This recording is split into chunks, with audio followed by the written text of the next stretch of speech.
JS সেবা সমিতির কর্ণধর ও জঙ্গিপুর বিধানসভার বিধায়ক জাকির হোসেন মহাশয়ের উপস্থিতিতে আজ জনতার দরবারে বিধানসভা তৃণমূল কংগ্রেসের সকল স্তরের নেতৃত্বদের নিয়ে বাঙালি শ্রেষ্ঠ উৎসব শারদীয় উৎসব উপলক্ষে গরিব দুস্থ মানুষদের বস্ত্র বিতরণ বিষয়ে আলোচনা করেন।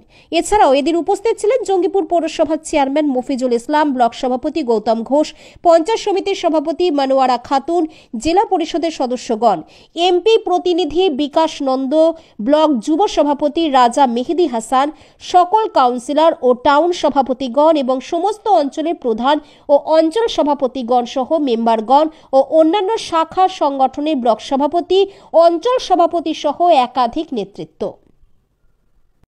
আজকে আমাদের বাঙালির সবচেয়ে বড় উৎসব।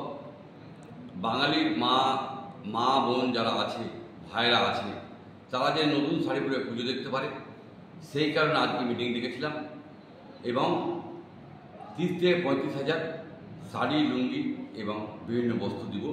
আমরা চাইব সাধারণ মানুষকে পৌঁছাক এবং ভালোভাবে উৎসব পালন করুক।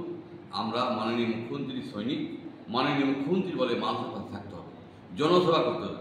আমরা আজ থেকে নয়, 30 বছর থেকে জনসেবা করি। তাই আজকে আমরা মিটিং করলাম, গরিব মানুষের কাছে সঠিক পৌঁছাই এবং মানুষ জেনে উৎসবের সাথে পূজা দেখতে পারে এবং উৎসব মানতে পারে। তাই আমি সকল কর্মী এবং এলাকার জনসেবককে ডেকেছিলাম। আমরা জনসেবক সকলেই মিটিং করলাম যে মানুষ যেন সঠিক পায়। আমি সকলকে বলবো যে আপনারা দুর্গোৎসব ভালো করে মানাবেন এবং আপনারা সঠিক জেনে পান। এই অনুরোধ। কতজন? প্রায় 30,000 মানুষকে